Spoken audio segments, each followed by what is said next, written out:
I'd like to do is I'd like to start off.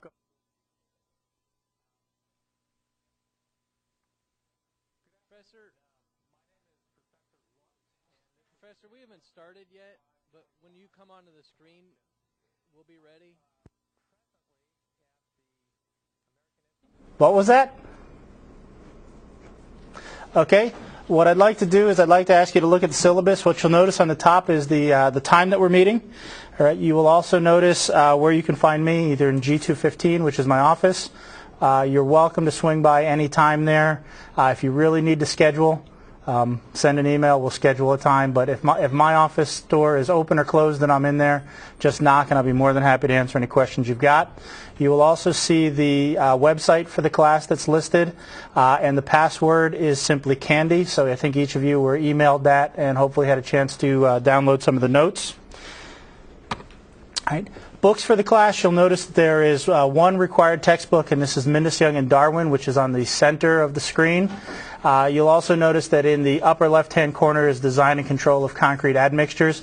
This is a supplemental book that I think that you might want to purchase, but neither one of these are required. The other thing that I will mention about the books is if you have a previous edition of both of the books, concrete's been around for a long time. The books haven't changed that dramatically from edition 1 to edition 2 or edition 13 to edition 14. So sometimes if you want on eBay, you can find something for like $1.75. Feel free to pick that up. It's got all the pertinent information. Right. Course grading requirements are pretty simple. Homework and reports are going to be 33% of the course grade. 2 exams, one around the middle of the semester, right after spring break. That will cover the first half of the course. The second half of the course will be covered during finals week. That makes up 2/3 of your grade. Each one will be weighted equally. That should be straightforward. One thing that I would encourage you strongly to think about is that there will be no begging for grades. All right, we will not go through the last week and we will not search out all the points that you should have gotten on homework number 1 from the second week of January. And also cheating isn't tolerated. You're past that point in your careers. All right, hopefully you're trying to learn something. Cheating is an automatic 0 on an exam that's worth 2/3 of your grade. That pretty much is bad news. Okay, so just don't even go in that direction. All right, a little bit about me, a little bit about my background. I grew up in Pennsylvania, which is the home of the Nittany Lions, so you can see the Nittany Lion there. I was a Nittany Lion as an architectural engineer. During that time in Pennsylvania, I had 2 opportunities that I think have shaped a little bit of how I will view this course and how I view concrete as a material. One, I spent 4 years working for the Pennsylvania Department of Transportation.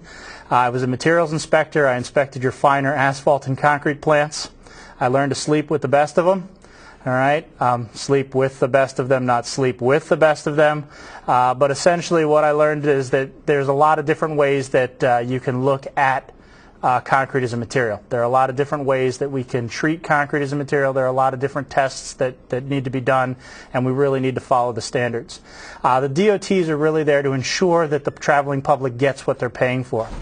Another little side note that I'll tell you that gives me a little bit different perspective than a lot of people who would be teaching this. I grew up with a father who is a contractor, and I learned a lot of very interesting things with a father who's a contractor. I learned that there are a lot of 4-letter words in life. Profit is not one of them, and despite what any contractor tells you, they are in the business of making money. All right, so we're going to talk about this not only from a DOT perspective or an agency's perspective, we'll talk about this from a contractor's perspective as well. After I finished up there, I headed off to Northwestern in Chicago. I spent time working at the Center for Advanced Cement-Based Materials, which was the National Science Foundation Center for Advanced Cement-Based Materials. All right, so it's kind of germane to the topic of this class.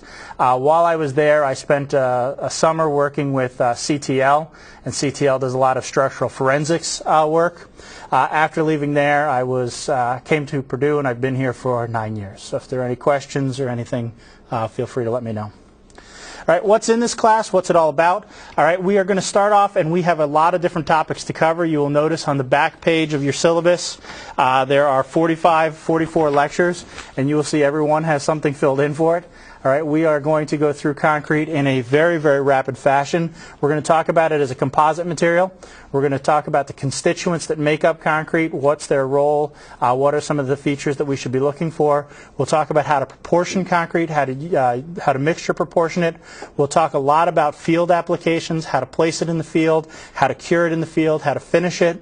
We'll talk about some of the chemical reactions that are taking place, some of the calculations that you can do. We'll talk about durability.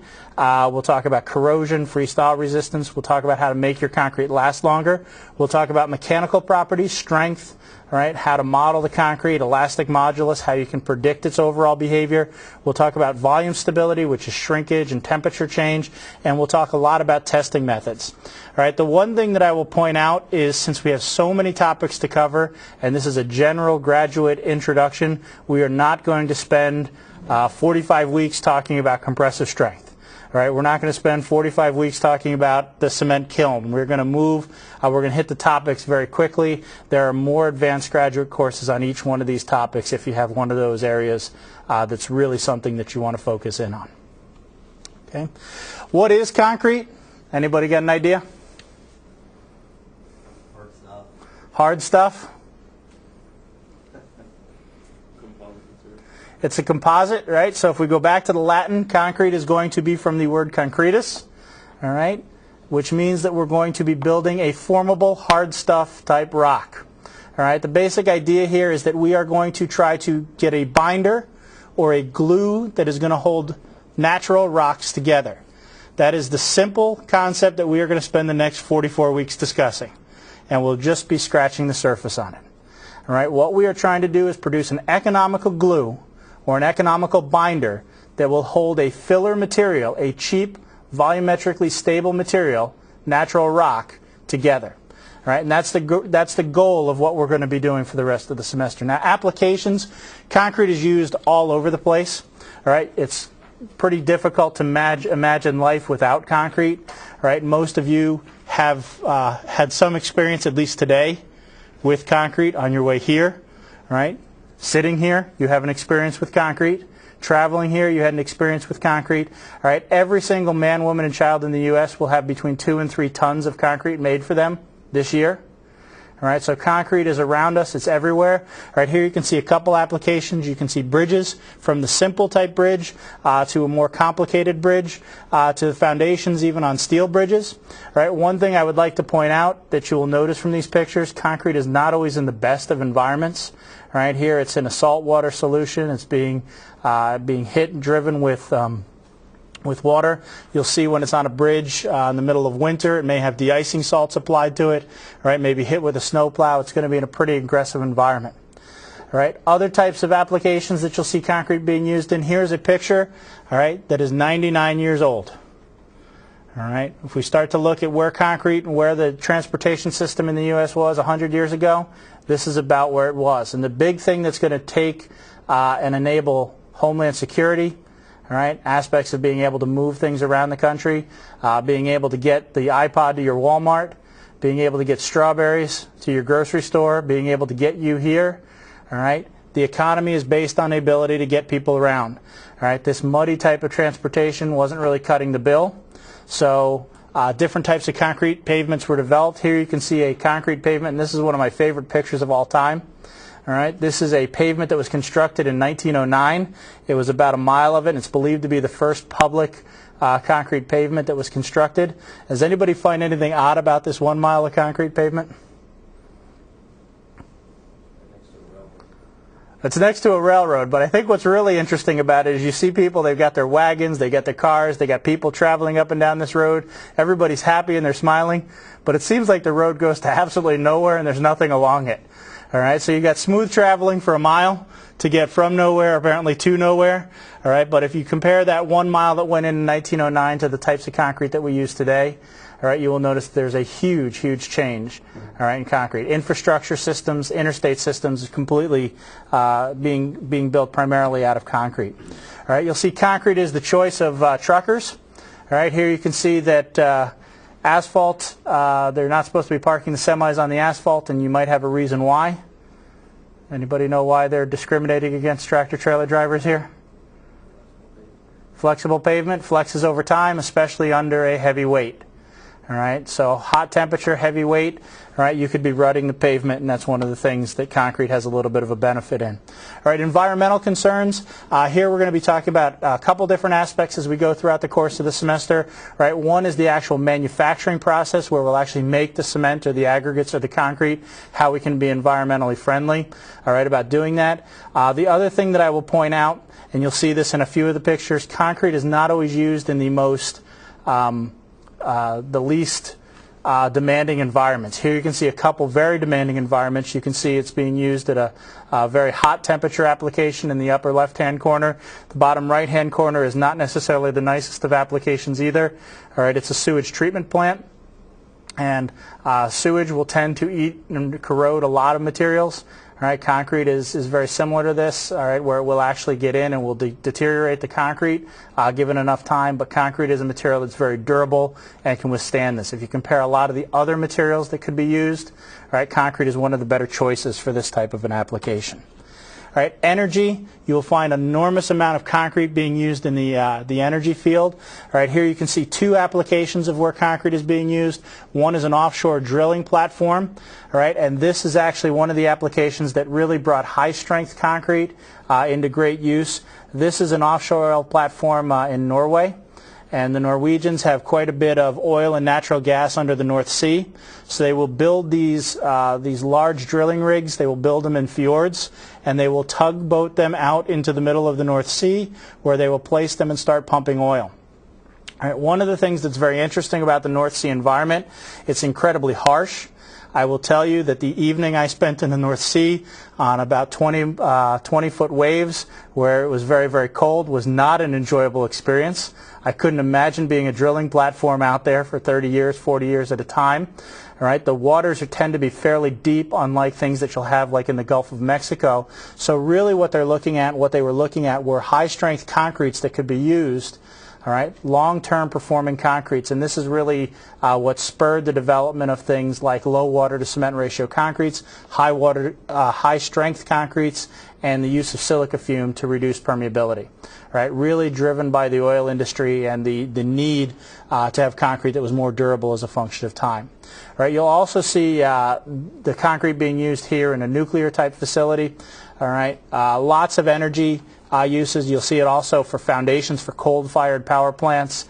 Lots of applications where concrete is used in the energy industry. All right, you'll also see concrete materials in construction. We need to know a little bit about these materials. We need to know what material we bought when it came out on site. Right? Was it the material we supplied? Was it the material that we wanted? Is it going to be safe when it's actually being built?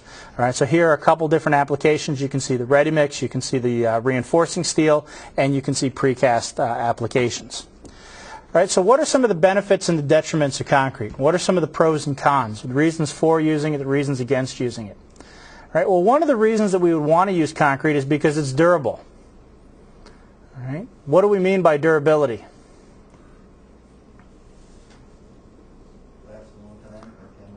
Can last a long time. Now, most of us have driven through some potholes, all right? Does that always mean that concrete lasts a long time? Compared to other materials, maybe. All right, think about taking your computer that's on your desk. Has that been designed to last 60 years under salt spray? All right, you're lucky if it turns on tomorrow, right? 2 years, it's obsolete, needs to be replaced. We can't do that with things like the Hoover Dam. All right, we can't do that with the interstate. We can't replace it every 2 years. All right, so we're taking materials and we're placing them in an incredibly aggressive environment. Salt spray, direct contact with sewage, direct contact with foundations where there may be things in the soils. All right, and we're expecting them to be durable, and the concrete, for a large part, is very durable. All right, economical. I dare say that you will have a difficult time finding materials that could be produced more economically. We'll talk a little bit about costs and cost comparisons as we go through here.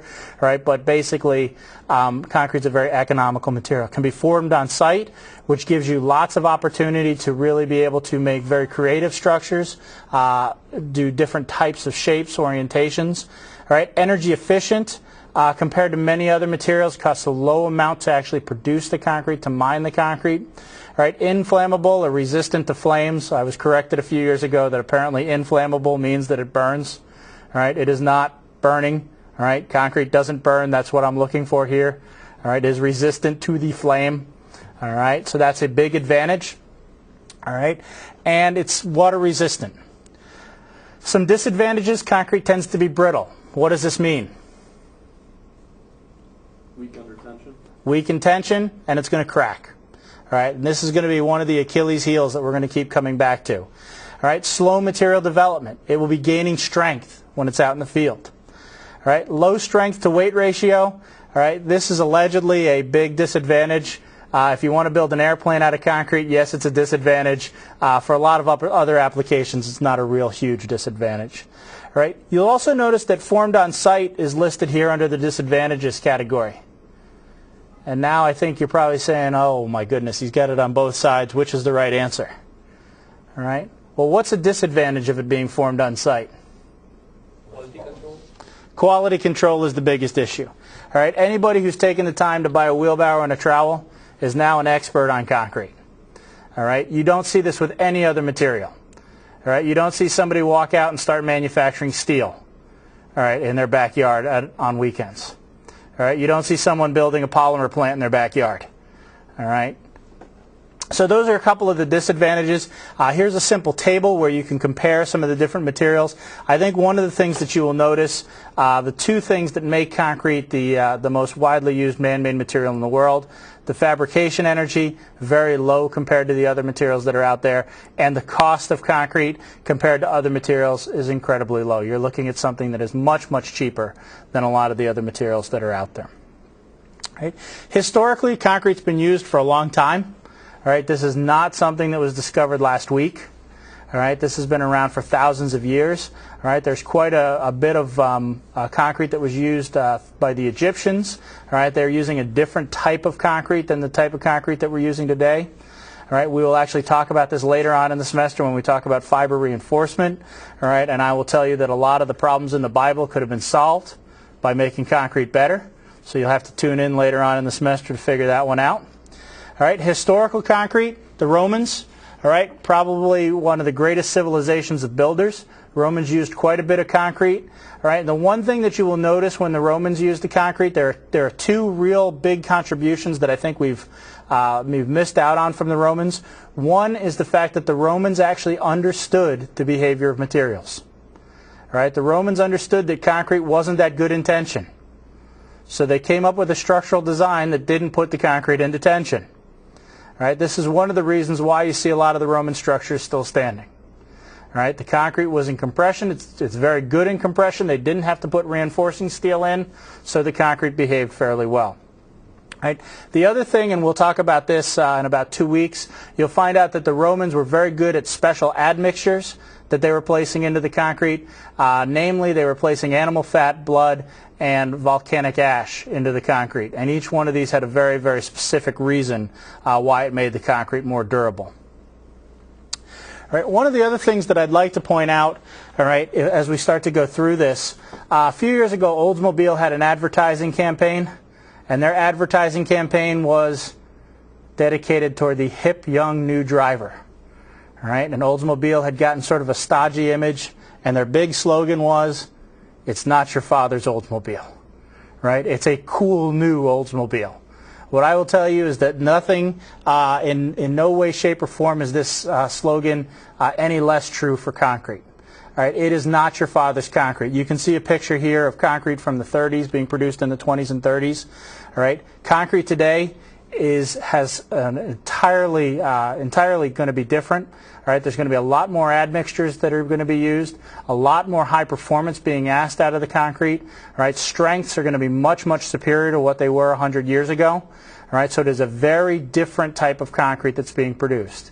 All right, just like the Oldsmobile had 4 wheels, was a car, got you from point A to point B. all right, was similar throughout the course of time. Concrete is similar in the fact that we're using coarse aggregate, but there are major changes that have taken place.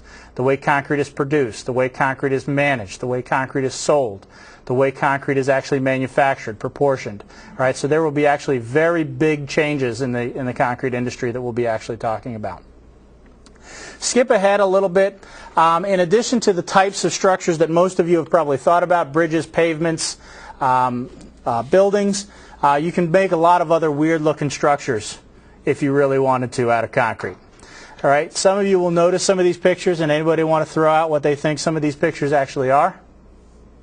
Concrete canoe. Concrete canoe. So ASCE has made the concrete canoe very famous. All right, so we see here that once again everybody's amazed annually that concrete can float.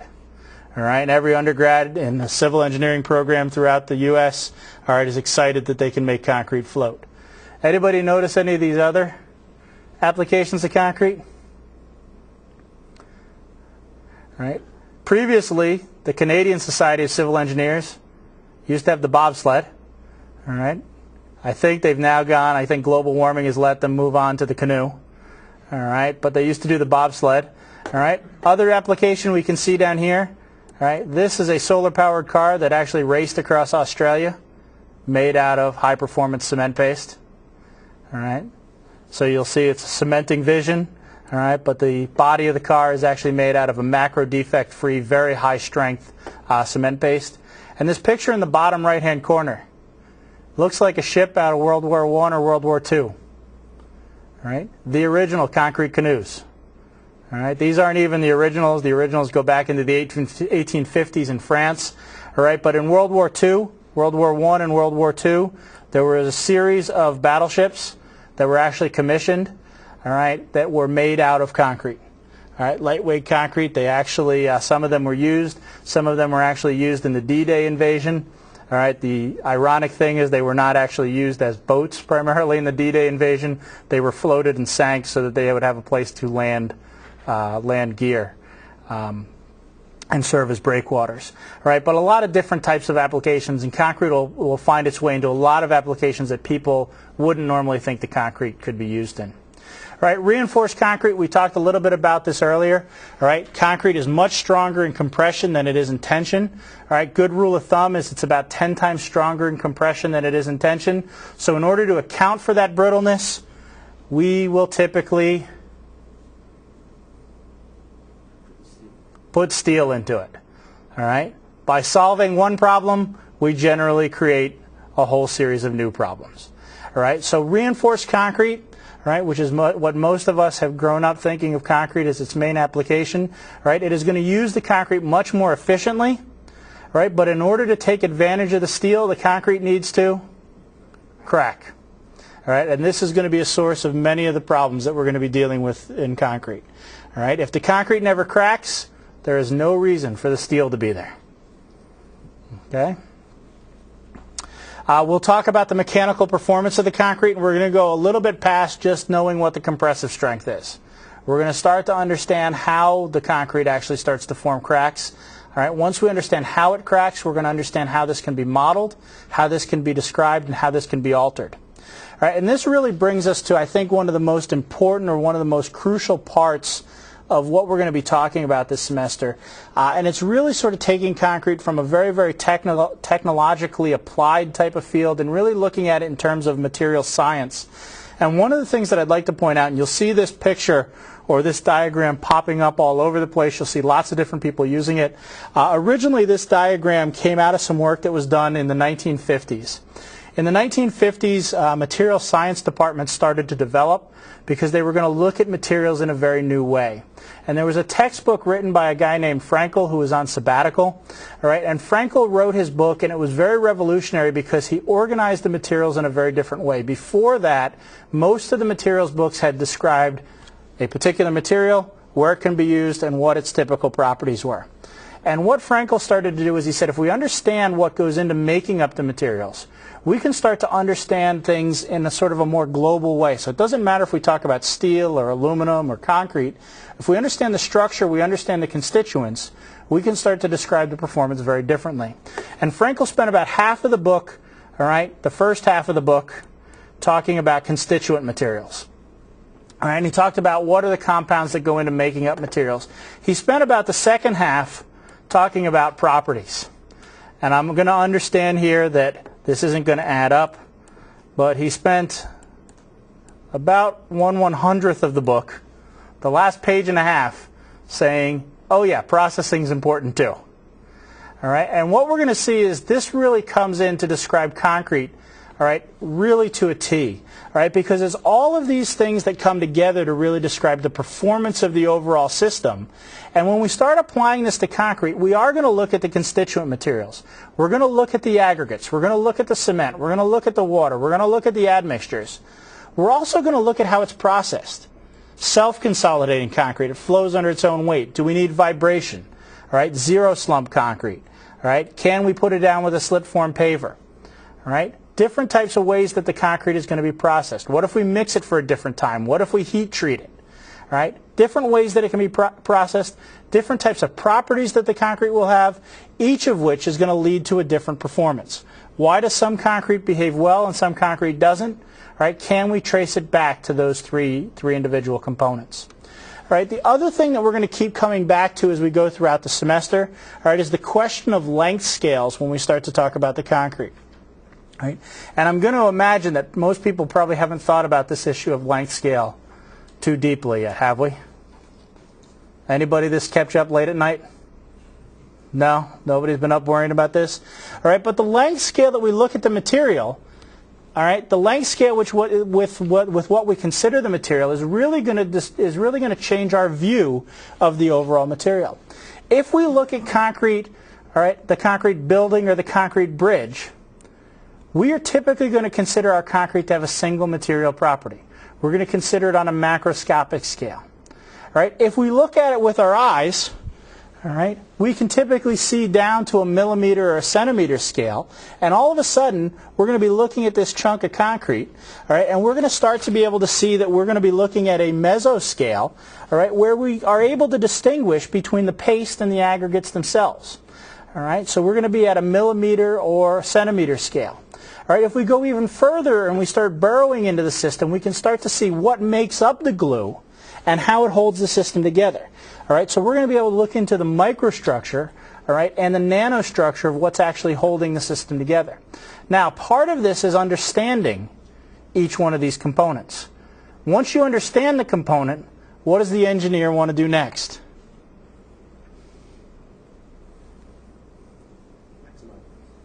Maximize or tinker, right? Once you understand what gives a material its properties, you can get in there and screw around with the material. You can try to make it just a little bit better. All right? And this is one of the things that will change concrete over the last 100 years, from concrete that has a compressive strength of 800 or 1,000 psi to concretes that are being produced with 60,000 psi compressive strength. All right? The ability to get in, understand fundamentally what the structure of the material is, and then alter that structure to make the material perform better. Right, and this is really the direction that the field is headed, and I think you're going to see this over the next 10 to 15 years being really the primary direction that concrete is headed. All right, designing for particular aspects of performance, and we'll talk about that as we go throughout the semester. All right, so again, macro scale, looking at the concrete, looking at it a bridge, a beam, all right, where we basically treat the concrete as just a single material. The mesoscale, where it's the gluing of rocks together, and the microscale, where we really get in and try to understand the fundamentals of the glue, what holds the glue together, all right, and we try to understand that a little bit better. We'll talk about the manufacturing process. We'll talk about how Portland cement is made. All right, we'll actually do that next class. All right, we're also going to talk about how concrete is made. Right? Because once you start to understand a little bit more about how the concrete is manufactured, you can understand a little bit more about what some of the constraints may be. All right? Some of the biggest changes that are taking place, all right, or some of the biggest things that we need to understand is how can concrete be manufactured more efficiently? How can we get it to site more efficiently? How can we place it more efficiently? Why do we want to be able to place concrete more efficiently? Anybody had the opportunity to place concrete when it's 110 degrees? Yeah? How'd that work out for you? It was hot? All right? Enjoyable experience? All right? Not really an enjoyable experience? All right? If you had concrete that was self-placing, that's a huge bonus. All right? What's another reason that we might want to have concrete that's self-placing? Cost. And what cost are we going to be dealing with? Labor. All right, about 40% of the cost of concrete is labor. All right, the labor to be putting the concrete in. All right, so if all of a sudden, if you have a way to make the concrete, put it in place that's cheaper, all right, there's a huge bonus there. There's also going to be a big problem because it's predicted that 15 years from now there's going to be a huge labor shortage, all right, on people who are going to actually be able to do concrete construction. All right, dramatic shortage in labor. All right, so you're seeing people start to gear up and get ready for that. All right. So manufacturing, we need to understand how these materials are made. All right. In addition, by understanding how these materials are made, we can understand some of the problems that the concrete industry is going to be facing. All right. Everybody knows our friend Al Gore won his Peace Prize for An Inconvenient Truth, which is all about global warming. All right.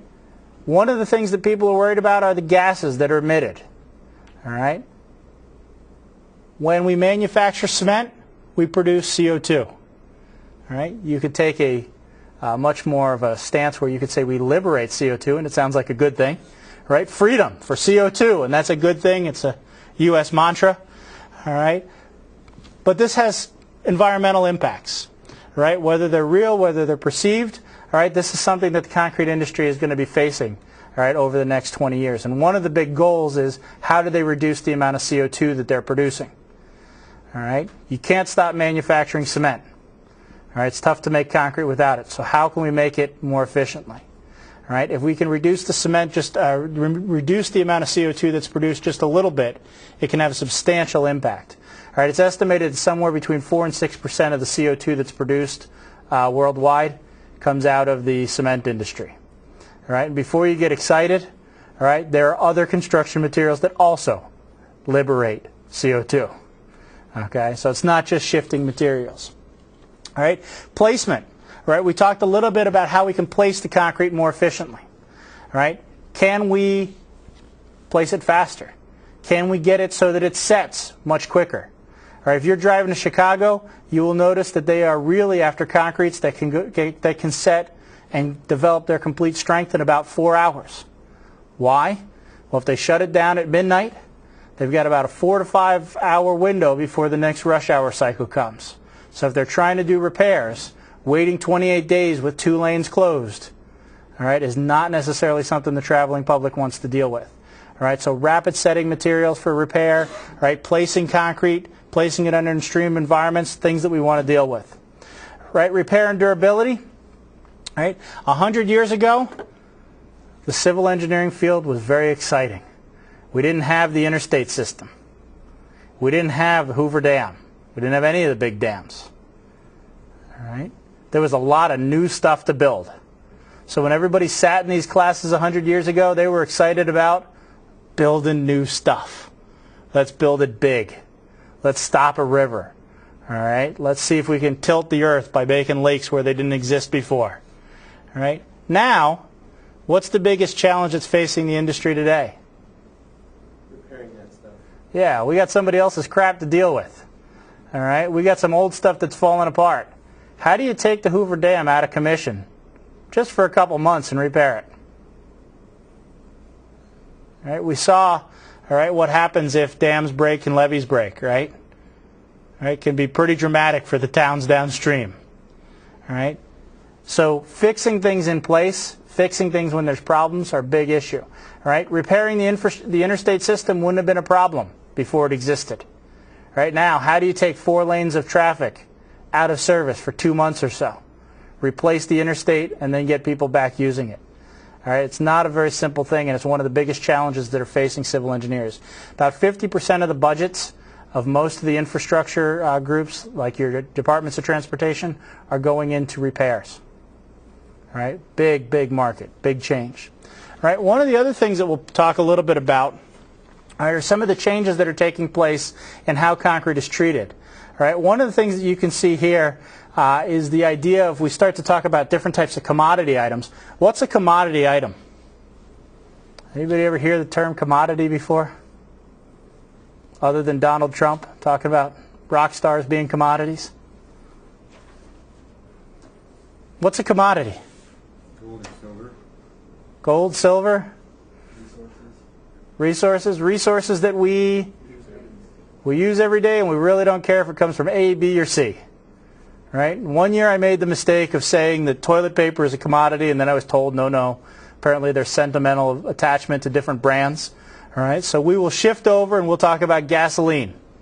All right? Most of you can look at this and you can decide where you would want to fill up your car. All right? Which of the filling stations would you want to fill your car up at? The one with the lower price. All right? So commodities start to fight simply based on price, and they don't distinguish themselves based on the quality of the material that's being supplied. All right? Unfortunately, cement and concrete are treated this way, all right, many times. And what we're starting to see is a big shift in the market to really look at the performance of the system. All right? To really look at what's the value of this concrete compared to that concrete. What's the value of this particular material compared to that material. And this is something that you're going to see taking place quite a bit. All right? There are certain industries where we wouldn't shop for the lowest price. All right? Here you can see Dr. Nick Riviera. All right? Dr. Nick was made popular by The Simpsons. And he always had a very comical saying, all right, that he would perform any major operation for $129.95. Most of us don't shop price when we look for a doctor. We want the best value. We want high quality. All right, you're starting to see a shift now in how construction contracts are being done. It's not just going to go to the lowest bidder. There are typically going to be performance stipulations put in there. It's not the lowest initial cost. We may be looking at things like the lowest overall long-term cost. So we'll talk a little bit about this. All right, now, I held this up a little bit before. All right, this is a core that's been taken out of the interstate around Indianapolis, I-465. And if you look at it, you can see that we have coarse aggregates, fine aggregates. And what I want to do is I want to start to burrow into the concrete a little bit more, and I want to see what we can see, all right, in this particular image. All right. What I want to do is I want to try to draw a comparison between the specifications that are used to manufacture concrete and the specifications that are used to manufacture the Toll House cookie. All right. Now you will notice that on the back of the bag we have specifications for manufacturing the Toll House cookie, where it tells you the directions to follow to make a good cookie. All right. What you will see is it will define the constituent materials and the quality of those constituent materials. It will tell you the proportions or the volumes of the materials to use. It will tell you how, in what order to combine the materials, what type of bowl to use to combine them. It will tell you how to mix them, how to place them, and how to cure your particular cookie. All right. Now, we all know that the cookie can be made better, all right, by Grandma. All right. And what is Grandma going to do to this normal specification? She's going to add a little bit of love, and typically there are other ingredients. All right, so in addition to Grandma's love, we're going to find out that she's going to throw in some nuts, or she's going to throw in some cinnamon, or she's going to put in twice as much butter, because that's really what you need to have in your cookies. All right, and we are going to find out that his cookies are very, very similar to what we're talking about with concrete. All right, you see the specification, and if you want a high-performance cookie, you go to Grandma. Right? You want a high-performance concrete, right? We may not make it with love, all right, but we may have special ingredients that we want to add in. All right, so how much of each ingredient do we want to look at? Right now we're going to start off with the four main ingredients, all right? Sand, fine aggregate, for those of you who've been through the system before and you've got a little bit of education, you now know that sand is out of your vocabulary, and it is fine aggregate. All right, rocks, coarse aggregate, cement, and water. All right, and what we want to do is we want to look at the mixture proportions, all right, that were used in this particular concrete. And one afternoon I was on the phone, I was very bored, so I took a green marker on my computer and I colored in all the coarse aggregate. All right, and if we calculate the area that we can calculate the area of that green, right, and that would tell us the volume of the aggregate, the coarse aggregates inside of the system. All right, the phone call that I was bored on ended. All right, so we moved on. All right, and what you will see here, all right, is that I asked a graduate student to color in all the fine aggregate. All All right, so the green is the volume of the coarse aggregate. The red is the volume of the fine aggregate. All right, and what you would notice is that 40% of the overall system is coarse aggregate, while 36% is fine aggregate. Doing all the remaining high math, right, 100% minus 40% minus 36% tells us that we have 24% of other stuff in the system. If we've accounted for the coarse aggregate and the fine aggregate, the other stuff has to be cement and water. Has to be the paste component of the system. So the first thing is typically about a quarter of the system by volume is going to be the glue that holds it together. Right? Now, if we asked the contractor how it was produced, they would tell us that 10% of the paste was cement and 14% of the paste was going to be water. Right? So now we have a set of the proportions that we're going to use by volume. And volumes are the things that engineers are typically going to be fixated on. Right? Because from the volumes, we can do a lot of the calculations for a composite material. If we know the volumes of the individual components, we can predict how the overall composite is going to respond. Right? So we've got 40% coarse aggregate, 36% fine aggregate, 14% water, 10% cement. Now, if I wanted to go from volumes to another measure, right? For example, weight or mass. Right? Most of us are familiar that there is a way that we could convert from a volume to a mass. Right? Many times, weights or masses are going to be used when concrete is produced at the ready-mix plant. Right? It's faster. All right? It's going to be more accurate. So if we actually do the simple transformation, we can use the density relations of each of these materials, and what we can see is that the proportions change. The fine aggregate and the coarse aggregate stay very similar. The biggest thing that has changed here is the water, right? The relative proportion of the water. And this is because if we look at the specific gravities, the specific gravity of the cement is 3.15. Of our aggregates, it's typically something like 2.7. And water is simply going to be 1. Right? So water is very different than all the other components of the system. So by weight, water makes a very, very small percentage of the overall system. However, it's going to be a much bigger percentage by volume. Okay? Now this is going to keep coming back as we go throughout the rest of the course. Right? Water is the thing that makes everything happen. It is the most essential component of the system because water is what's going to convert that gray powder over into glue. Right? But the biggest potential place that we have to go wrong is in the water. Right? Water is going to be responsible for the deterioration. Getting the water wrong is going to be responsible for making bad concrete. Right? Water is going to be one of the most crucial components of everything that we're going to talk about. All right, throughout the rest of the course. All right, the other thing that you'll notice here is if we start to look at the concrete slightly differently and we start to not only proportion it by volumes or weights or masses, we can start to look at it in terms of cost. We see another trend starts to emerge. All right, and what you start to see is that one item, all right, typically your cement is going to be much more expensive than the other components in the overall system. All right, so this will tell us that a lot of times our goal is to try to reduce cement. If you're a contractor, the goal is to reduce cement. If you're a cement producer, maybe not.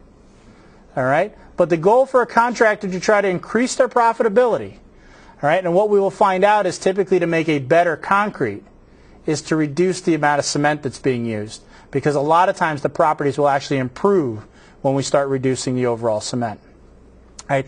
I will also point out that there are several things that aren't considered here. Costs of water. Right. This is just the cost of the raw materials.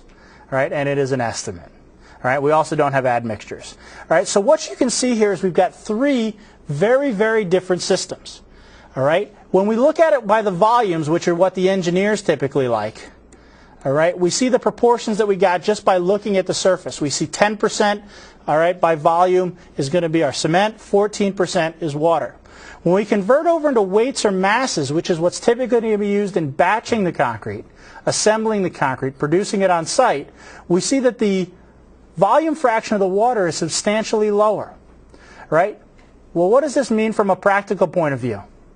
If you add just a little bit too much water by weight, the impact is going to be huge in terms of volume. Okay? So just a little bit of a weight difference in water makes a big difference on the volumes of the materials. As we talked about before, the performance is going to be driven primarily by the volume of the material. How the concrete actually performs is dictated by the volumes of the materials. All right? And then we've got the cost component. All right? So we've reached the end of the class. All right? We will pick up next class starting to talk about how cement is manufactured. We'll start to talk about the raw materials that go into manufacturing cement. But before we end, I want to ask if there are any questions, concerns, jokes? No? No jokes at this time? All right, so remember, you got the syllabus. Please read through it, because at the end of, at the beginning of class on Wednesday, it will be assumed that you have read and understood everything that is in there. All right, we will follow the schedule fairly religiously that's on the back.